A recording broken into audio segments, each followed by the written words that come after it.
Hello, this is Faith at Faith and Books, and I'm continuing my series on the 5 R's of low waste or zero waste living.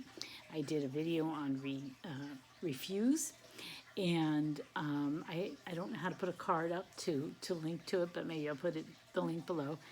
And right now I want to talk about reduce. So the 5 R's again are refuse, reduce, reuse, rot, and recycle.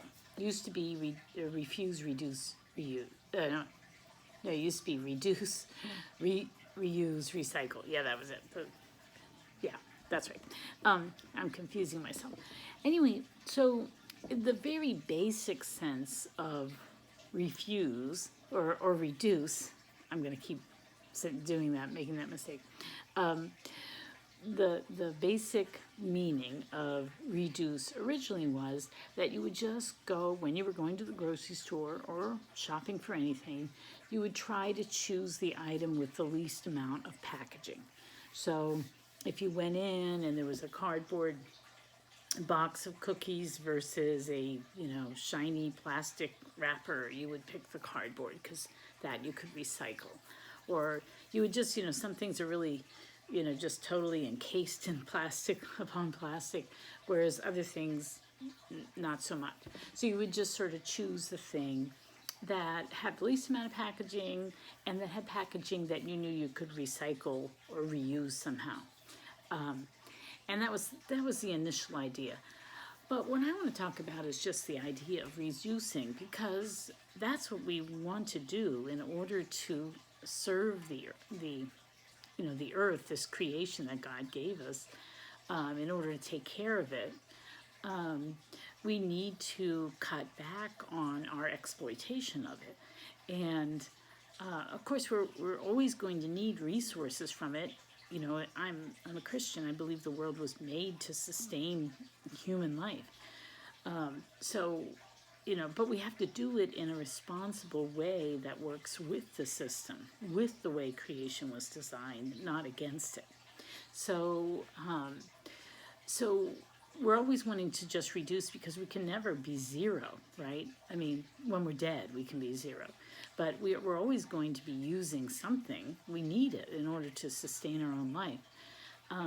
But what we want to do is reduce what we do, the impact that we have, and we can do that just by making smarter choices. And so that's what reduce means. So you can think about it in all, areas of your life. For instance, about a year ago, I finally got a hybrid. I had wanted a hybrid for years. So I have a hybrid minivan because I'm still carting children and lots of things around, a lot of people. But I love that I'm not using as much gas. I mean, that really makes me feel better about having to run so many errands and always be out and about. So that's one way to reduce, right? We switched to an electric lawnmower. And it's true, I mean, there's a problem with batteries and all that sort of stuff, but it's less of an impact than using the horrible gas-oil combination that we had to use. Plus, it's much quieter. It's reduced the noise level, which I think is, helps the quality of life around you. If you're surrounded by this noisy machinery all the time, that's going to impact you. That's stressful.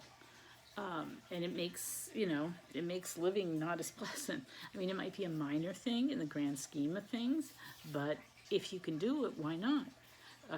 It's sort of a gift you're giving your neighbors. So there's other ways to reduce, just by making choices. If you're I don't know, some appliance goes and you really need that appliance and you decide you really need to replace it, it's smart to try to pick one that's has a higher energy. I guess not higher, but uses less energy.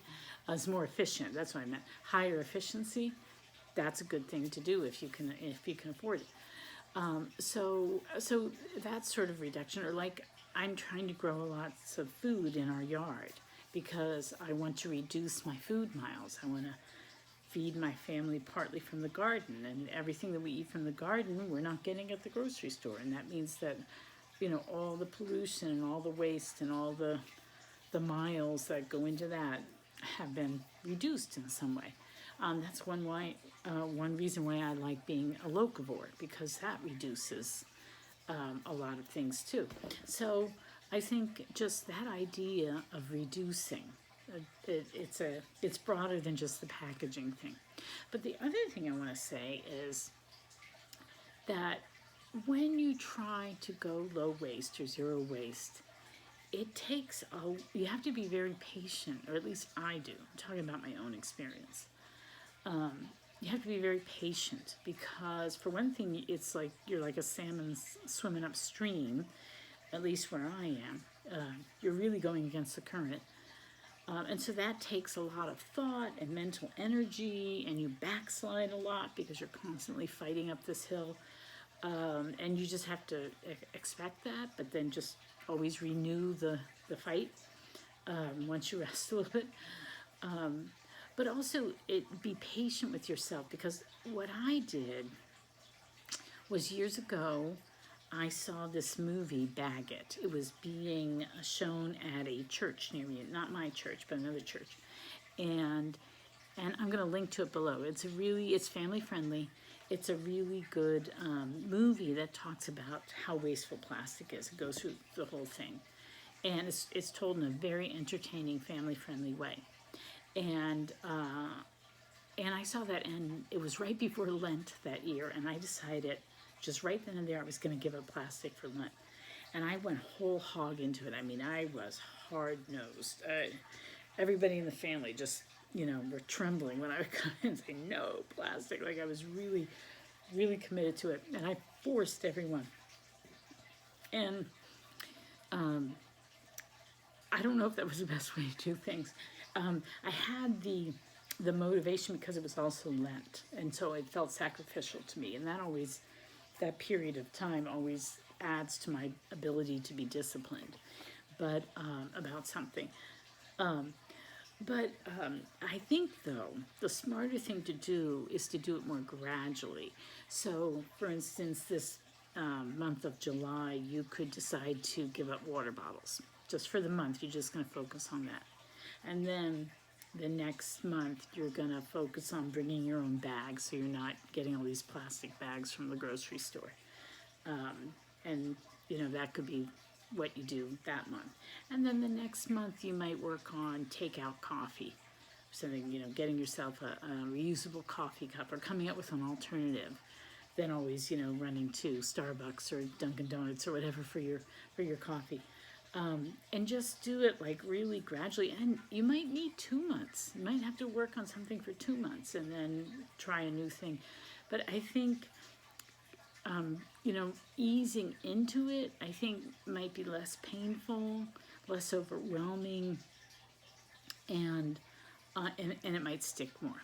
It might become more of a habit, and you might do less backsliding. So, so if you're going to reduce, it's okay to ease, I think, to ease into that reduction. Because, as someone brilliant once said, anything worth doing is worth doing badly. So if you're, if you start and things are sort of, just because you're not perfect right away doesn't mean that what you're doing isn't worthwhile and isn't helping. So, so those are my thoughts on reducing. Yes, reduce your choice of packaging, but reduce in all aspects of it. Like we're trying to switch to a lot of LED lights. That's another way you can sort of reduce your energy consumption. Just little things like that, like wherever you happen to be and you see a certain aspect of your life, think about, how can I reduce? And do it gradually, step by step, and I think it will reduce the feeling of being overwhelmed. So, all right, so those are my thoughts on the second R, reduce, and I will link to the Bag It movie below. All right, take care, bye-bye.